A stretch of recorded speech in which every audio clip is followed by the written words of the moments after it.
Hello everyone, I Kuldeep welcome you all to today's session of Daily News Analysis where we are going to look at important news from the Hindu as well as Indian Express. तो student आज है 19th of July and दोनों newspaper की important news को आज हम go through करेंगे।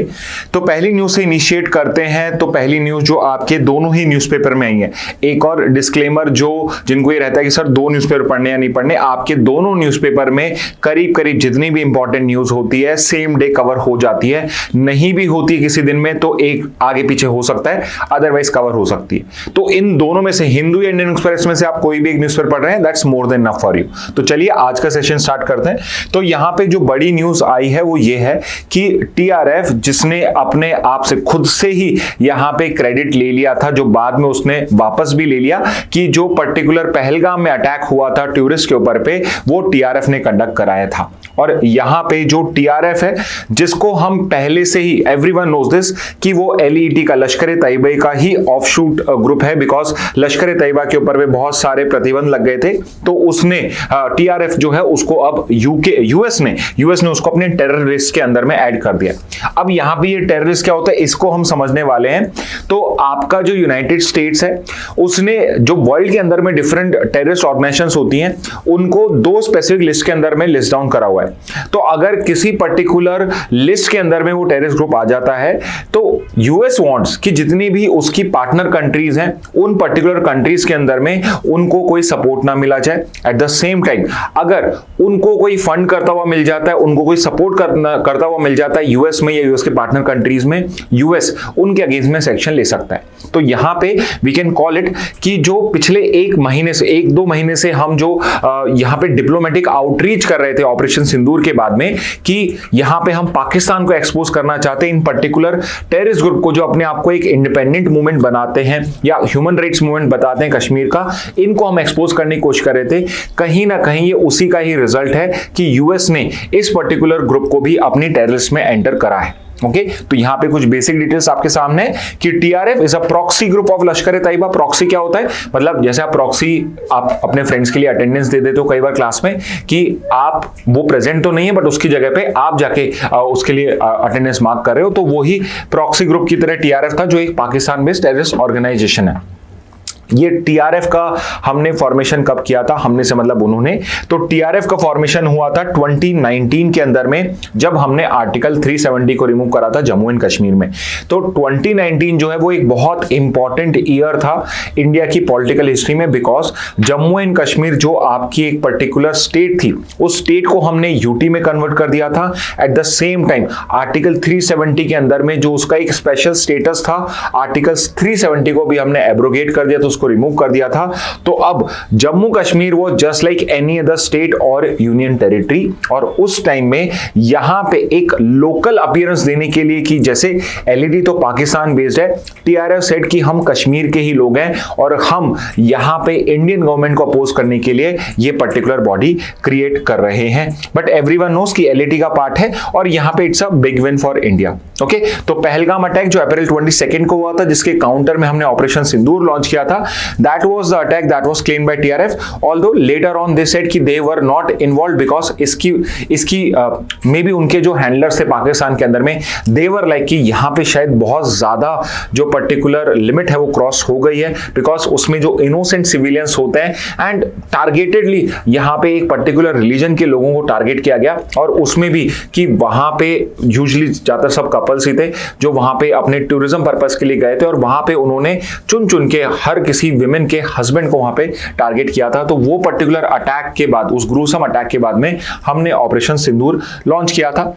तो यहां पे यूएस की वो लिस्ट कौन सी है जिसमें टीआरएफ को डेजिग्नेट किया गया है, तो एक तो है एफटीओ लिस्ट आपकी जिसको बोलते हैं फॉरेन टेररिस्ट ऑर्गेनाइजेशन लिस्ट, और दूसरा एसडीजीटी लिस्ट। तो ये दो अलग अलग लिस्ट है, दोनों एक लिस्ट नहीं है। Second list is specially designated global terrorist list. इस पर्टिकुलर लिस्ट के अंदर में जो टीआरएफ के आपके जितने भी लोग उसमें इन्वॉल्व हैं उन सबको इसके अंदर में इन्वॉल्व कर दिया है।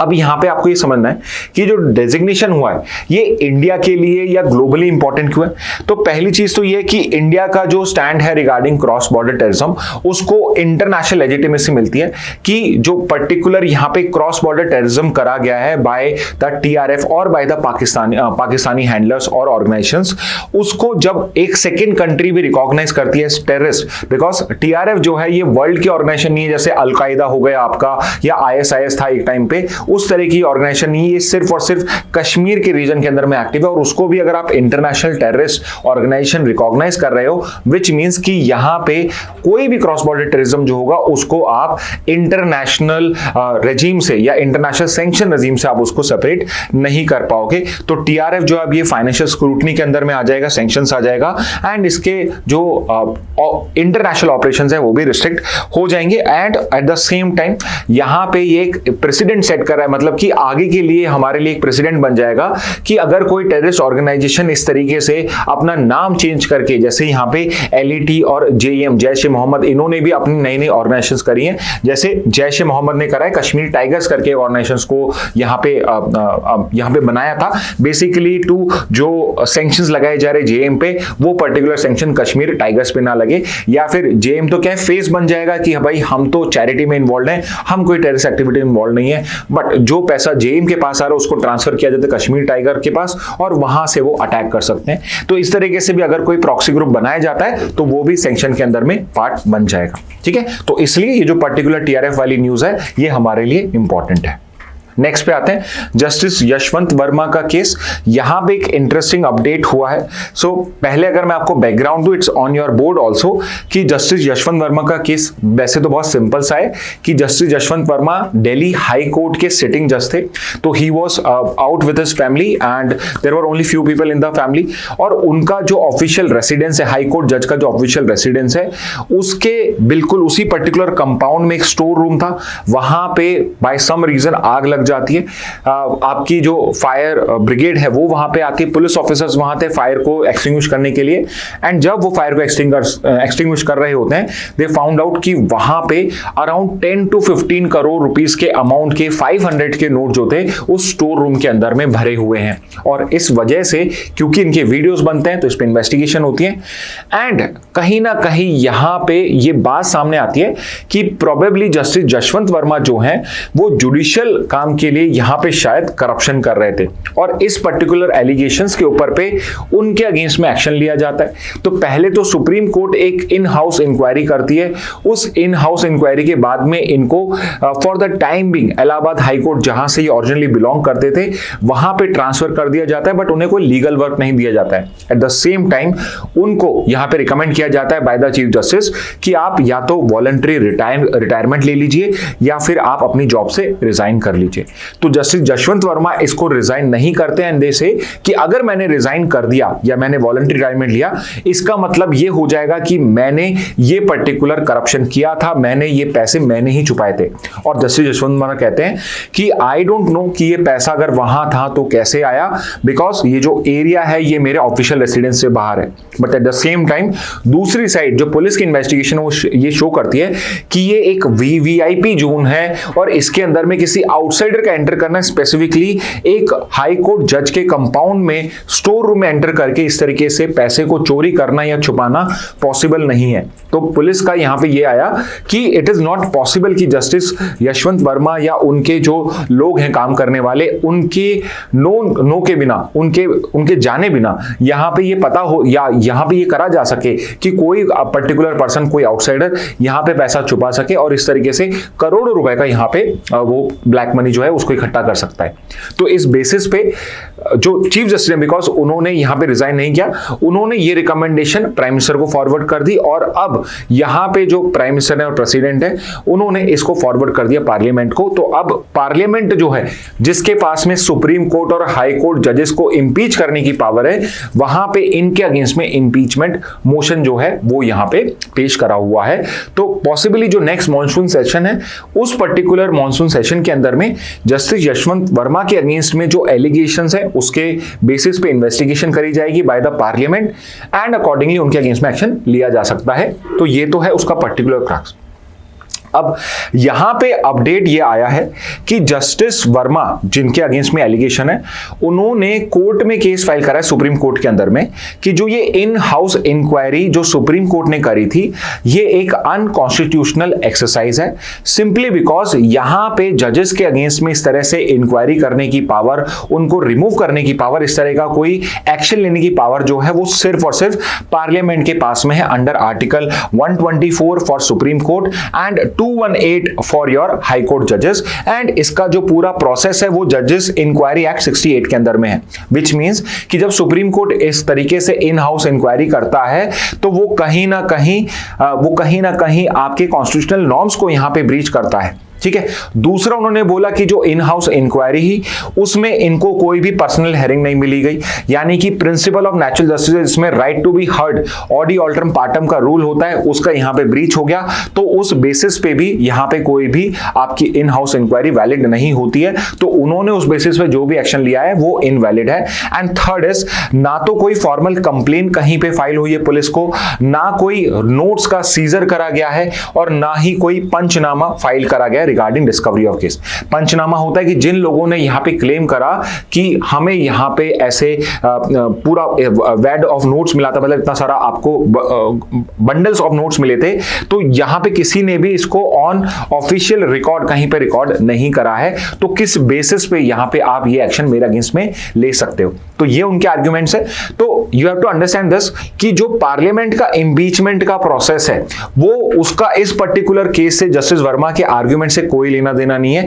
वो एक अलग केस है जो इन हाउस इंक्वायरी जो करी गई थी उसके बेसिस पे है, और यहां पे पार्लियामेंट का इंपीचमेंट जो मोशन चलेगा वो बिल्कुल ही अलग रहेगा। तो पार्लियामेंट, डू नॉट थिंक कि यहां पे कोई पंचनामा नहीं हो, कुछ भी नहीं हुआ, उसका इस प्रोसीडिंग से कोई लेना देना है। यहां पे पार्लियामेंट अलग से पूरा इन्वेस्टिगेशन करेगी, फिर से एक 3 जजेस कमिटी बनाई जाएगी, 3 मेंबर कमिटी बनाई जाएगी जो इन्वेस्टिगेट करेगी, एंड अकॉर्डिंगली पार्लियामेंट वोट करके इंपीच कर सकती है।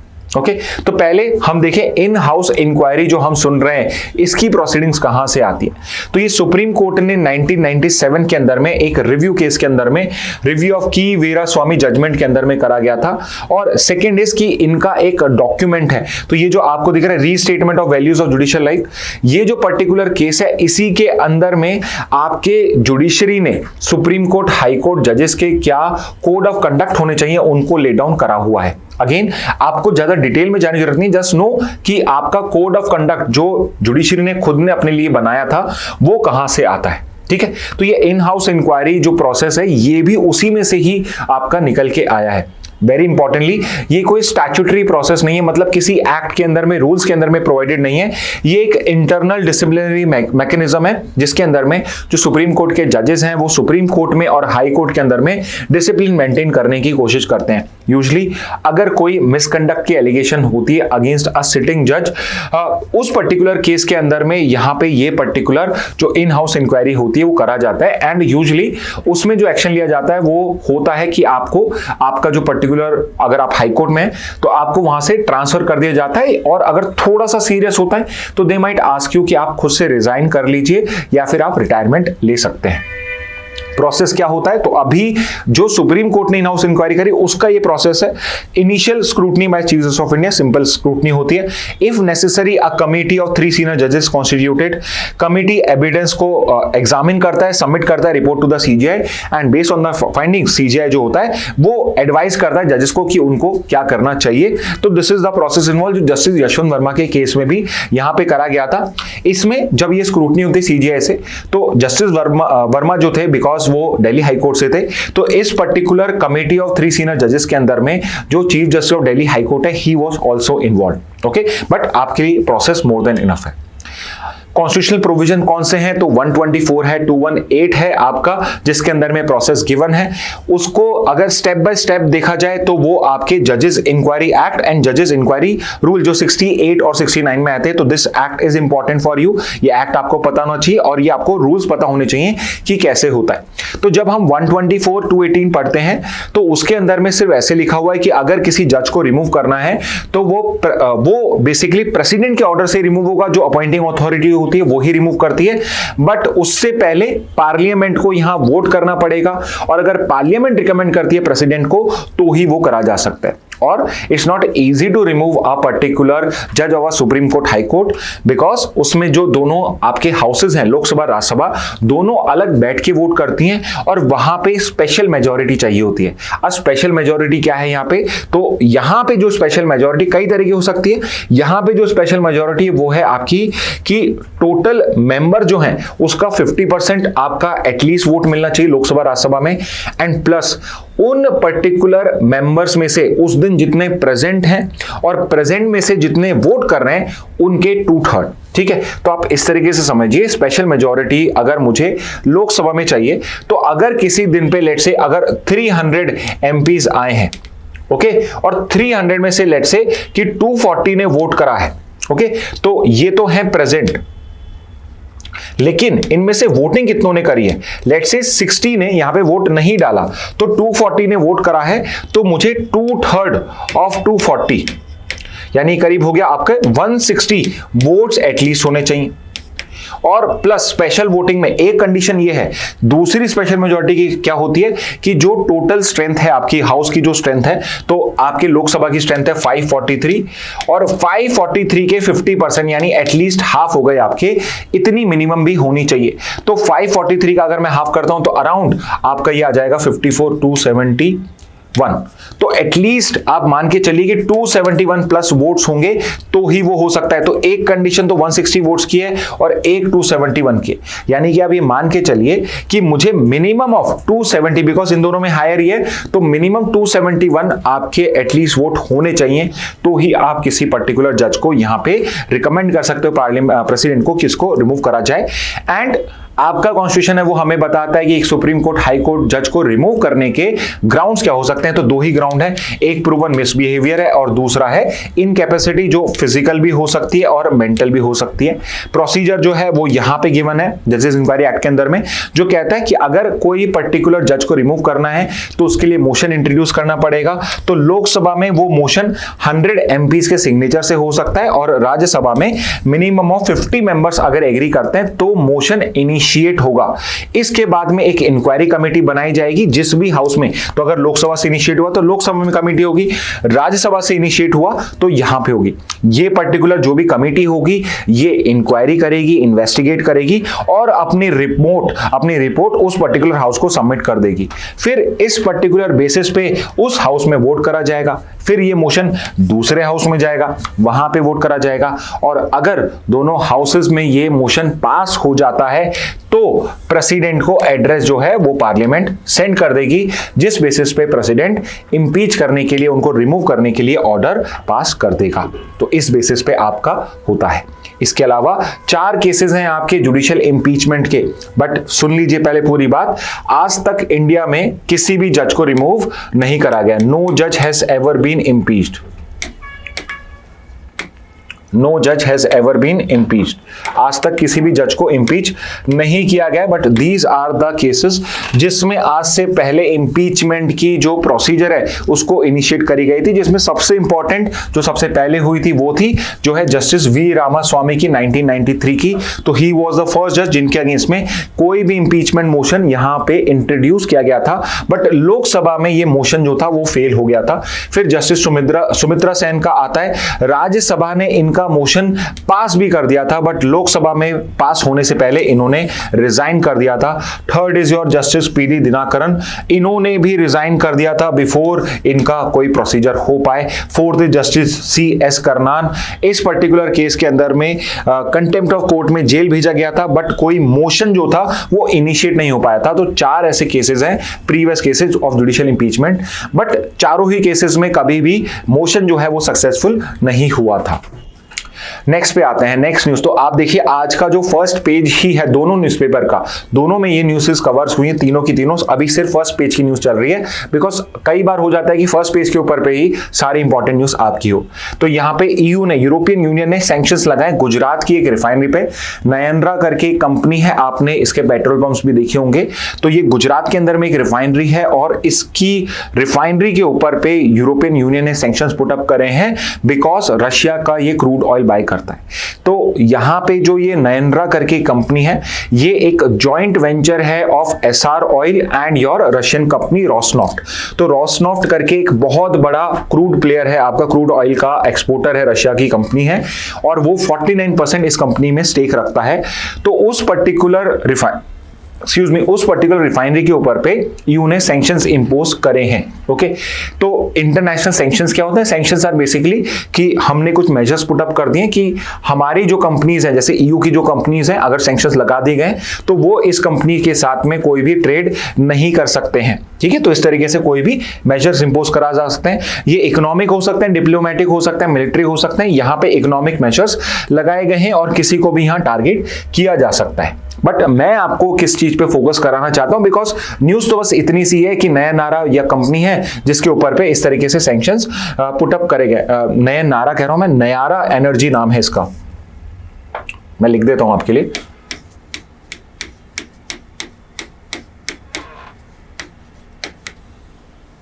ओके, नयारा कंपनी का नाम है जो इसमें पर्टिकुलरली इन्वॉल्व है। ठीक है, तो मेरा मेन फोकस यहां पे ये है, क्योंकि वन लाइनर तो इतना ही है कि सैंक्शंस होते क्या हैं, क्या ये इंटरनेशनली वैलिड होते या नहीं होते, हमें वो पता होना चाहिए। तो आपका जो यूनाइटेड नेशंस का चार्टर है, जिसके अंदर में हमने यूनाइटेड नेशंस को क्रिएट करा गया है, उसके अंदर में चैप्टर 7 है, आर्टिकल से 39 से 41, और ये जो पर्टिकुलर चैप्टर 7 है, ये आपका सैंक्शन से ही डील करता है।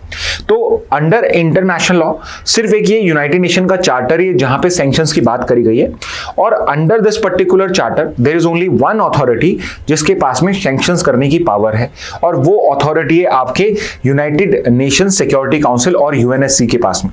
तो जो सबसे मेन बॉडी सिक्योरिटी के लिए रिस्पॉन्सिबल यूनाइटेड नेशन में, वो यूएनएससी है, यूनाइटेड नेशन सिक्योरिटी काउंसिल है, और इसके पास में बाइंडिंग सैंक्शंस को इंपोज करने की पावर है to maintain international peace and security. तो यहां पे सिर्फ और सिर्फ सिक्योरिटी काउंसिल के पास पावर है। बट ये जो पर्टिकुलर सैंक्शन लगाया गया है, ये सिक्योरिटी काउंसिल ने नहीं लगाए, ये यूरोपियन यूनियन लगाए। तो what is the credibility of such sanctions? तो क्या ऐसे यूनिलैटरल या रीजनल, यहां पे रीजन हो गया आपका, तो कोई कंट्री लगा रहा है, यूएस ने लगा दिया, या आपका कोई ग्रुप लगा रहा है, तो क्या इनको इंटरनेशनल लॉ में वैलिड माना जा सकता है? तो यू हैव टू अंडरस्टैंड, यहां पे कोई भी ऐसा इंटरनेशनल लॉ नहीं है जो इसको अलाउ करता है, but at the same time कोई भी ऐसा लॉ नहीं है जो इसको मना करता है। ऑल्दो डब्ल्यूटीओ हम समझेंगे, बट उसके अलावा यूनाइटेड नेशन सिक्योरिटी काउंसिल के अप्रूवल के बिना भी कोई भी जो ये लगाए जाते हैं, इनकी कोई लीगैलिटी नहीं होती है। ये लीगैलिटी आपकी कंटेस्टेड है, और बिकॉज इसके एक्स्ट्रा टेरिटोरियल इफेक्ट्स होते हैं। तो ऐसे समझिए कि यूएस ने अगर कहीं पे किसी कंट्री पे सैंक्शंस लगाए, तो यूएस क्या करता है, बिकॉज यूएस बहुत पावरफुल है, तो उसने कहा कि मैं रशिया पे सैंक्शंस लगा रहा हूं। तो जब यूएस ऐसे सैंक्शंस लगाता है, तो वो इस टाइप से सैंक्शंस को इंपोज करता है कि अगर रशिया की ए कंपनी के ऊपर पे सैंक्शन लगा हुआ है, और लेट्स से इंडिया की कोई कंपनी बी है जो रशिया की कंपनी ए के साथ में ट्रांजैक्ट कर रही है, तो यूएस के जो सैंक्शंस हैं वो इस पर्टिकुलर इंडियन कंपनी पे भी लगेंगे। तो यहां पे क्या हुआ, उसका एक्स्ट्रा टेरिटोरियल इफेक्ट हो गया। तो यूएस ने जो सैंक्शन लगा, बिकॉज यूएस इकोनॉमिकली इतना पावरफुल है, वो इस तरह के सैंक्शंस लगा पाता है, और सेकेंडरी कंट्रीज को भी इसमें इन्वॉल्व कर लिया जाता है। तो मैंने रशिया की ए कंपनी पे लगाया है, बट इंडिया की बी कंपनी, बिकॉज रशिया की ए कंपनी के साथ ट्रांजिट कर रही है, तो यूएस के जो सैंक्शंस हैं वो रशिया की कंपनी पे भी लग गए, और यहां पे इंडियन कंपनी पे भी लग गए हैं। तो इसलिए इंडियन कंपनीज को भी यहां इनको फॉलो करना पड़ता है। ठीक है, तो यहां पे बात आती है कि लीगैलिटी का इश्यू क्या है। तो यूएन सैंक्शन जो होते हैं वो लॉफुल होते हैं और बाइंडिंग होते हैं under international law. Unilateral sanction जो होते हैं वो डोमेस्टिक लॉस के अंदर में आप लीगल बना सकते हो, but they are challenge for violating WTO norms, principle of non intervention. तो नॉन इंटरवेंशन का प्रिंसिपल ये होता है कि सारे कंट्रीज अपने आप में सॉवरेन है, और अगर एक कंट्री दूसरे कंट्री के ऊपर पे कोई इस टाइप के इकोनॉमिक या मिलिट्री या डिप्लोमेटिक सैंक्शंस लगाती है, तो वो इंटरवेंशनिस्ट हो जाता है, वो इंटरवेंशन हो जाता है जो इंटरनेशनल लॉ का ब्रीच होता है। At the same time WTO जो है उसका भी यहां पे ये ब्रीच हो रहा है, सॉवरेनिटी तो ऑब्वियसली इन्वॉल्व है ही। ओके तो एक्स्ट्रा टेरिटोरियलिटी की प्रॉब्लम आ गई, तो मैंने आपको बताया कि ईयू ने सैंक्शंस लगाया इंडियन रिफाइनरी पे बिकॉज वो रशिया के साथ ट्रांजिट कर रही है, और कोई भी अगर इस तरह से ट्रांजिट करेगा तो वो थर्ड कंट्री के साथ भी करता है, तो उसके ऊपर भी लगा दिया जाएगा। तो इस वजह से ये जो पर्टिकुलर आपके जो सैंक्शंस होते हैं, इस टाइप के सैंक्शंस को यहाँ पे चैलेंज किया जाता है, तो यहाँ पे उसको एक्सप्लेन करा हुआ है। Second is WTO and free trade implications. तो WTO भी है, वो भी प्रोहिबिट करता है यूनिटरी एक्ट अनलेस यहाँ पे नेशनल सिक्योरिटी का रीजन हो। तो अगर कोई कंट्री चाहे तो उसको WTO के डिस्प्यूट फॉरम्स के अंदर में चैलेंज कर सकती है। जैसे EU ने जो ये सैंक्शंस लगाया है इस कंपनी के ऊपर पे, ये इसको कोर्ट में चैलेंज कर सकते हैं, WTO के उसमें कर सकती है, बट कंट्रीज नहीं करती हैं because of diplomatic relationship. But at the same time India यहाँ पे क्वाइट नहीं बैठा है, उसने यहाँ पे कॉशन के साथ मूव करने के लिए सजेस्ट करा यूरोपियन यूनियन को कि आप डबल स्टैंडर्ड्स नहीं कर सकते हो, कि अगर आप इस तरीके से हम पे लगा रहे हो तो we are also ready to put it sanctions on you, और अगर आपने इसका कहीं भी एक्सेप्शन क्रिएट करा है तो that is not acceptable to us. तो आपने हमें तो मना कर दिया, हम पे तो आप लगा रहे हो, बट कोई अफ्रीकन कंट्री या कोई यूरोपियन कंट्री इस तरह से इनडायरेक्टली अगर ट्रेड कर रही है तो उस पर भी सैंक्शंस फिर लगने चाहिए। ओके, नेक्स्ट न्यूज पे आते हैं। US rejects WHO global pandemic response accord. तो कोविड-19 के बाद में एक यहाँ पे डिस्कशन इनिशिएट हुआ कि अगर फ्यूचर के अंदर में कोई ऐसा ग्लोबल पेंडेमिक होता है, कोई एपिडेमिक अगर डेवलप होता है, तो उसमें वर्ल्ड को या कंट्रीज को किस तरीके से रिस्पॉन्ड करना है। तो इसलिए इसको यही नाम दिया गया है WHO global pandemic response accord. तो WHO ने यहाँ पे एक लीगली बाइंडिंग अकॉर्ड या एग्रीमेंट जो है उसको अडॉप्ट किया है। Very importantly India is a member of this particular accord. At the same time, जब May of 2025 में इसको रिकमेंड किया गया था, at that time India was one of the very active country. However, हम इस न्यूज को इसलिए पढ़ रहे हैं because United States under Donald Trump, उसने ये पर्टिकुलर डिसाइड करा है कि यूएस जो है इस पर्टिकुलर अकॉर्ड को साइन नहीं करेगा बिकॉज इट सेज कि यहाँ पे जो है इक्वालिटी नहीं है, यहाँ पे इसमें political some hidden politics is behind it, यहाँ पे हमें प्रॉपर रिस्पॉन्स नहीं दिया गया, यहाँ पे पब्लिक से नहीं पूछा गया, तो अननेसेसरी के रीजंस बोल के यूएस जो है अपनी जो उसकी रिस्पॉन्सिबिलिटी है उसको फॉलो नहीं करना चाहता है, and it does not want to be bound by this particular pandemic response. And what is the reason behind it? Because यहाँ पे जो ये अकॉर्ड है ये मैंडेट करता है कि जितने भी पार्टिसिपेटिंग मैन्युफैक्चरर्स हैं जो वैक्सीन बनाते हैं, मेडिसिन बनाते हैं, वो 20% ऑफ दोज वैक्सीन, मेडिसिन और टेस्ट को पेंडेमिक के टाइम में WHO को डोनेट करेंगे ही करेंगे। तो लेट्स से अगर कोविड-19 होता और उससे पहले से अकॉर्ड होता, तो जो आपकी सीरम इंस्टीट्यूट ऑफ इंडिया है या एस्ट्राजेनेका है जिसने कोविड-19 जो आपकी कोवैक्सीन है और कोविशील्ड जो आपकी इंडिया में बनाई गई थी वो एस्ट्राजेनेका की वैक्सीन थी ऑक्सफोर्ड की। तो ये जो पर्टिकुलर कंपनीज हैं इन सबको पेंडेमिक के टाइम पे 20% जो इनके पास में होगा उसकी वैक्सीन, मेडिसिन और टेस्ट को डोनेट करना पड़ेगा WHO को। तो 10% आपको डोनेट करना है और 10% आपको अफोर्डेबल प्राइस पे करना है। तो हमने क्या करा, हर कंट्री की कंपनी को यहाँ पे बाउंड कर दिया कि 20% आपकी जो मेडिसिन है, वैक्सीन है, टेस्ट है, उन सबको आपको पेंडेमिक की सिचुएशन में, कोई भी नया पेंडेमिक आता है तो आपको डोनेट करना पड़ेगा। तो सब कंट्रीज ने इसको साइन करा है बट यूएस ने नहीं करा है, जो कहीं ना कहीं फार्मास्यूटिकल्स कंपनीज जो है वर्ल्ड की बिगेस्ट फार्मास्यूटिकल कंपनीज हैं और उनकी लॉबी भी बहुत स्ट्रांग है, वो बहुत ज्यादा पॉलिटिकल डोनेशंस करते हैं।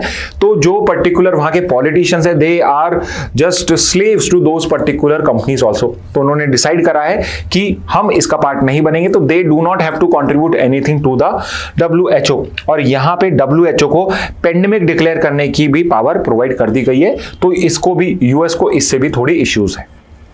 नेक्स्ट पे आते हैं, Yamuna's pollution worsens bacteria levels 4000 time the safe limit as per our report. तो यहाँ पे एक DPCC, Delhi pollution control committee की एक रिपोर्ट आई है। तो यहाँ पे ये जो रिपोर्ट है ये NGT, नेशनल ग्रीन ट्रिब्यूनल ने इनको बोला था बनाने को, और यहाँ पे इन्होंने जो यमुना की रिपोर्ट आई उसमें बहुत ही स्टार्क आपके फाइंडिंग्स आई हैं कि जो पर्टिकुलर सेफ लेवल होता है एक पर्टिकुलर वाटर का, रिवर वाटर का या ड्रिंकिंग वाटर का, उसमें अगर सिर्फ बैक्टीरियल लेवल को देखा जाए तो जो सेफ लिमिट होती है उसकी 4000 टाइम्स इसके अंदर में अनसेफ है। तो यानी अगर कोई यमुना का वाटर ड्रिंक कर रहा है, गलती से भी ड्रिंक कर रहा है, तो उसको बहुत बड़ी हार्ट क्या हेल्थ प्रॉब्लम्स हो सकती हैं, उसके लंग्स में उसको अलग अलग जो डिजीज हो सकती है वो कॉज हो सकती हैं। तो यहां पे हम ये कह सकते हैं कि जो ये पर्टिकुलर यमुना का वाटर है दिल्ली के अंदर में, it is totally unsafe for drinking, for bathing और for any other purpose also.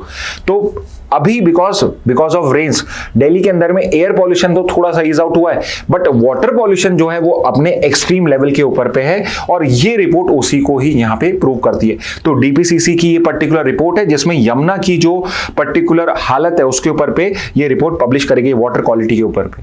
तो यहां पे दो इंपॉर्टेंट एजेंसीज को हम डिस्कस कर लेते हैं, एक है सीपीसीबी और एक है एनजीटी। डीपीसीसी बिकॉज ये स्टेट लेवल है, हमारे काम की नहीं है। सीपीसीबी हमारे लिए इंपॉर्टेंट है बिकॉज जो आपका ये बॉडी है central pollution control board, this is the body जो यहां पे वाटर क्वालिटी के क्या लिमिट्स होते हैं उनको सेट करता है। दूसरी बॉडी है एनजीटी जिसने ये रिपोर्ट करी थी, और ये जुडिशियल बॉडी है जो एनवायरमेंटल इश्यूज को हैंडल करता है। तो कहीं पर भी कोई पॉल्यूशन का इश्यू होता है, अगर आपको केस फाइल करना है एनवायरमेंट रिलेटेड, तो वो एनजीटी की बोर्ड में या ट्रिब्यूनल में आप फाइल करते हो। And at the same time CPCB is a body जो यहां पे इन पर्टिकुलर क्वालिटी जो होती है, वाटर क्वालिटी लिमिट जो होती है, उसकी लिमिट्स को यहां सेट करता है। तो यहां पे जो फाइंडिंग्स आई हैं उसमें से वो क्राइटेरिया क्या, साइंटिफिक क्राइटेरिया कौन से होते हैं जिस बेसिस पे ये रिपोर्ट हमें यहां पे वार्न कर रही है रिगार्डिंग द सेफ लिमिट्स या unsafe limits of the water quality in Yamuna. तो सबसे पहले आता है biochemical oxygen demand. So what I have done is I have given separately the definition, the safe limit and the reason for it कि ये कम क्यों है।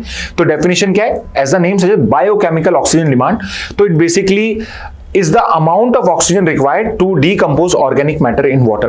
तो जितना भी कार्बन बेस्ड वेस्ट है आपके उसमें, उसको अगर मुझे ब्रेक डाउन करना है, डीकंपोज करना है, तो उसके लिए वाटर में आपका ऑक्सीजन कितना होना चाहिए। तो वाटर के अंदर में भी ऑक्सीजन होता है, अगर लेवल ऑफ ऑक्सीजन कम होता है वाटर के अंदर में, तो उस पर्टिकुलर केस के अंदर में जो एक्वेटिक एनिमल्स हैं वो या तो उनकी डेथ हो जाती है या they basically leave that particular water and they move some place else. Okay, तो यहां पे जो सेफ लिमिट है it is less than 3 milligram per litre, और ये जो पर्टिकुलर सेफ लिमिट है उससे भी बहुत ज्यादा कम यहां पे, इससे बहुत ज्यादा वहां पे हो चुका है। Second is discharge of untreated और पोरली ट्रीटेड सीवेज। तो सीवेज जो डायरेक्टली वहां पे अनट्रीटेड उसके अंदर में आप पुटअप कर देते हैं दिल्ली के अंदर में, इस वजह से वहां पे ये बायोकेमिकल ऑक्सीजन डिमांड जो है वो बहुत हाई लेवल पे है। तो ये कम होना चाहिए, जितना ज्यादा होगा उतना इसमें नुकसान है। सेकेंड इज डिजॉल्व्ड ऑक्सीजन, मतलब ऑक्सीजन कितना है पानी के अंदर में। तो ये जो एक्वेटिक लाइफ है उसको एक्वेटिक लाइफ की जो लाइफ होती है उसको यहाँ पे बेसिकली मेजर करता है। इसकी सेफ मिनिमम लेवल होता है 5 माइक्रोग्राम पर लीटर। ये जितना ज्यादा होगा उतना बेटर है, और ये बहुत कम है। Implication, low oxygen levels make the river uninhabitable for aquatic organism.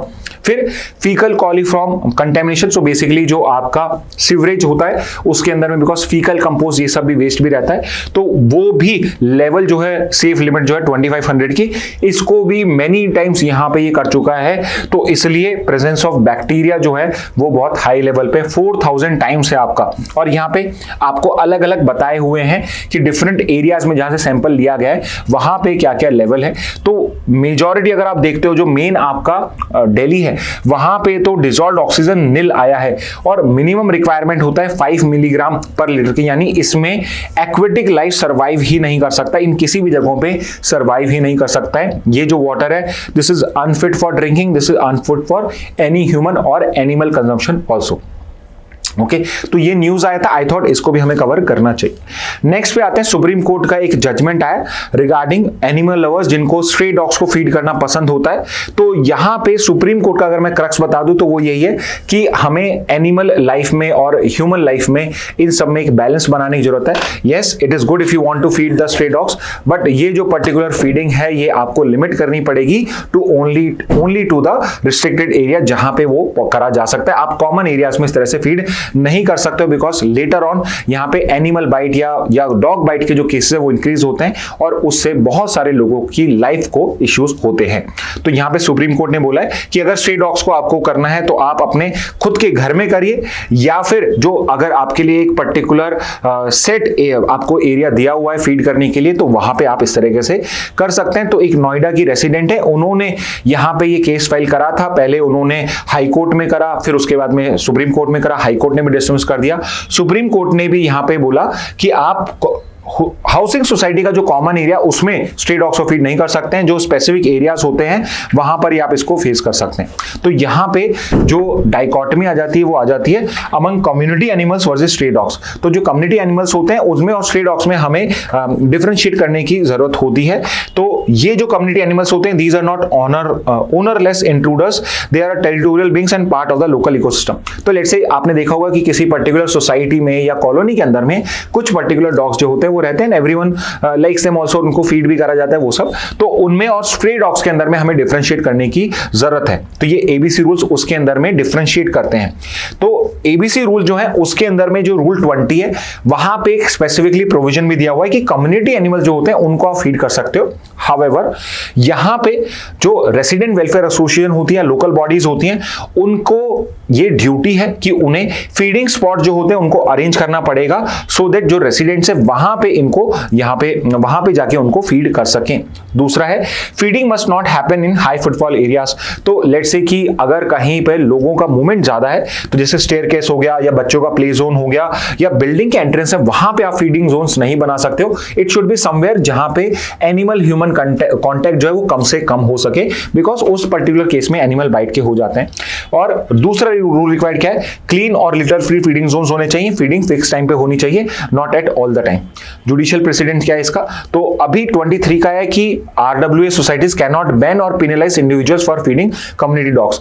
तो ये हाई कोर्ट का जजमेंट है, सुप्रीम कोर्ट का नहीं है। सुप्रीम कोर्ट का भी हम देखेंगे। High court, Bombay high court ने कहा है कि भाई आप जो रेसिडेंट वेलफेयर एसोसिएशन है वो किसी के पेनल्टी नहीं लगा सकती है, उसको फाइन नहीं लगा सकते, बिकॉज यहां पे वो कम्युनिटी डॉग्स को इंडिविजुअल्स को कम्युनिटी डॉग्स को यहां पे फीड कर रहे हैं। और एट द सेम टाइम यहां पे उनकी ड्यूटी भी है रेसिडेंट वेलफेयर एसोसिएशन की कि वो एक ऐसा एरिया डिमार्क करें।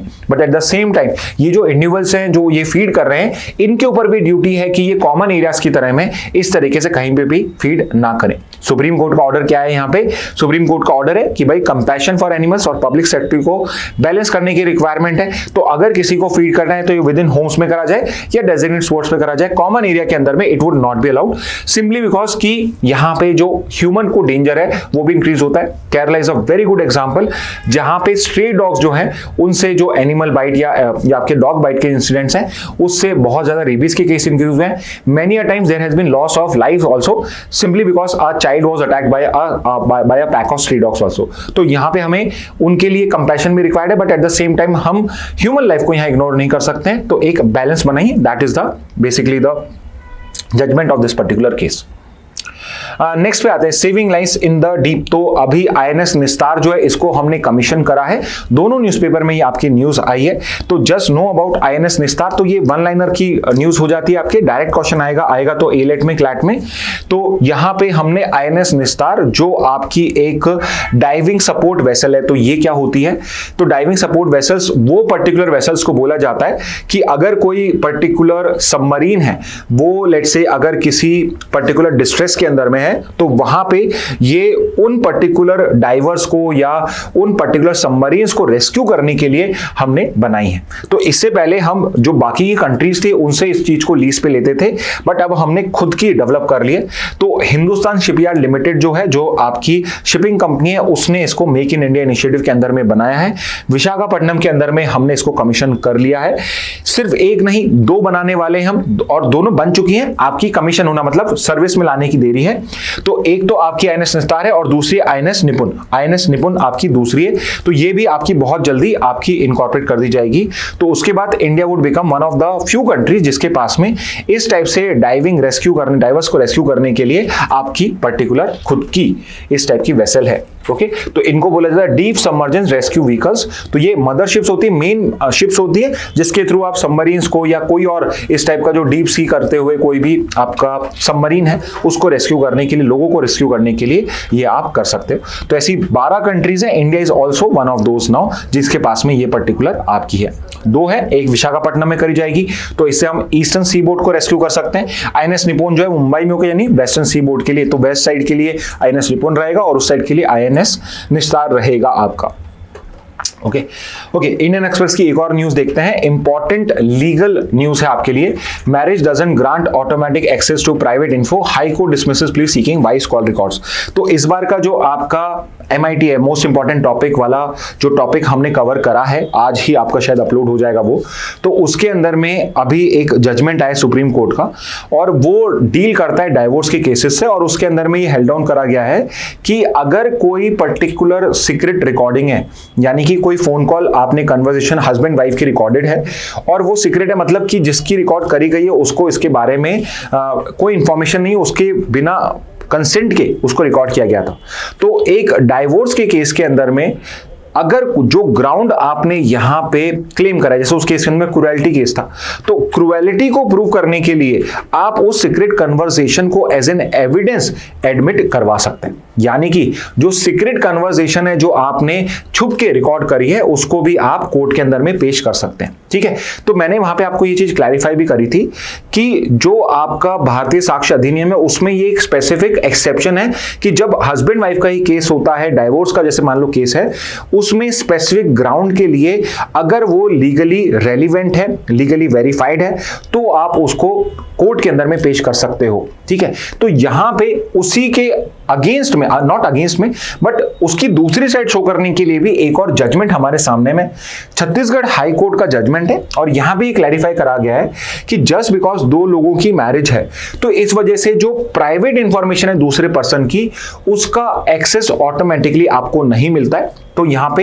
हस्बैंड ने वाइफ के कॉल रिकॉर्ड्स को क्लेम करा था बिकॉज ही सेड कि ये जो पर्टिकुलर मेरी वाइफ है इसका एक्स्ट्रा मैरिटल अफेयर है और उस चीज को प्रूव करने के लिए वाइफ के कॉल रिकॉर्ड्स रिक्वायर्ड है। तो कोर्ट ने यहां पे क्या कहा कि अगर आप यहां क्लेम कर रहे हो कि आप डाइवोर्स चाहते हो बिकॉज यहां पे एडल्ट्री का केस बनता है, तो आपने अब तक जो फैमिली कोर्ट के अंदर में प्रोसीडिंग्स चल रही थी उसमें ये क्लेम एक बार भी नहीं करा है। तो अगर आपका केस एडल्ट्री का होता, अगर आपका केस, तो मैं यहां पे आपको समझा रहा हूं कि अगर ये केस एडल्ट्री का होता, अपने फैमिली कोर्ट के अंदर में एडल्ट्री का केस फाइल करा होता, इन द सेंस कि डाइवोर्स का केस फाइल करा होता on the ground of adultery, और उस पर्टिकुलर चीज को प्रूव करने के लिए आपको वाइफ के कॉल रिकॉर्ड चाहिए होते, तो बिकॉज सुप्रीम कोर्ट का जजमेंट है तो वाइफ के कॉल रिकॉर्ड्स अगर आपको एक्सेस मिल जाते तो आप उनको यूज कर सकते हो टू प्रूव एडल्ट्री। बट इस पर्टिकुलर केस में बिकॉज आपने एडल्ट्री का केस नहीं फाइल करा है तो आप यहां पे जो प्राइवेट इंफॉर्मेशन है उसको नहीं कर सकते हो। तो इसका मतलब ये नहीं है कि अब इस कोर्ट ने राइट टू प्राइवेसी को ऊपर रखा है। अभी भी सुप्रीम कोर्ट का जजमेंट ही इंपॉर्टेंट है कि हमें अगेन बैलेंस बनाना जरूरी है बिटवीन राइट टू प्राइवेसी में बैलेंस बनाना है और at the same time free trial या फेयर ट्रायल जो होती है उसके अंदर में बैलेंस बनाना है। तो एज लॉन्ग एज ये पर्टिकुलर वाइफ के कॉल रिकॉर्ड्स अगर ये बहुत इंपॉर्टेंट हो जाएंगे फेयर ट्रायल के, तब हम यहां पे जाके कोर्ट अलाउ कर सकता है वाइफ के कॉल रिकॉर्ड्स को एक्सेस करने के। अदरवाइज अगर फेयर ट्रायल में या ये डायरेक्टली इन्वॉल्व नहीं है उस ट्रायल के पर्पज से, तो वहां पे उस पर्सन का राइट टू प्राइवेसी ज्यादा इंपॉर्टेंट हो जाएगा। ठीक है, तो ये एक इंपॉर्टेंट अपडेट आप देखिए, कुछ दिन पहले ही अभी रिसेंटली हमने आज की MIT आप जो देखोगे उसमें एक केस है जिसमें सुप्रीम कोर्ट ने वाइफ की जो सीक्रेट रिकॉर्डिंग है उसको भी एज एन एडमिट करा है और यहां पे वाइफ के कॉल रिकॉर्ड जो है उनको अलाउ नहीं किया गया है। तो आप देख सकते हैं हर जो लॉ होता है उसके दोनों पहलू होते हैं। तो हर किसी केस को, हर किसी लीगल का आपके सामने भी केस आए तो हमेशा दोनों साइड्स आपको देखने जरूरी होते हैं, सो दैट आप वन साइडेड वहां पे आर्गुमेंट ना करें और सामने से एकदम काउंटर आर्गुमेंट्स आए और आपका आर्गुमेंट फेल हो जाए। तो ये चीज भी आपको ध्यान रखने की होती है। ओके, तो स्टूडेंट्स ये थे आज की सारे इंपॉर्टेंट न्यूज, करीब जितनी भी न्यूज है सारी हमने कवर करी इन डिटेल में। इफ पॉसिबल इनके नोट्स बनाएं, अदरवाइज जो इंपॉर्टेंट आपको लगता है एटलीस्ट उनके तो नोट्स आपको बनाने ही चाहिए। Okay, so with this message lesson today session, thank you and have a very nice day.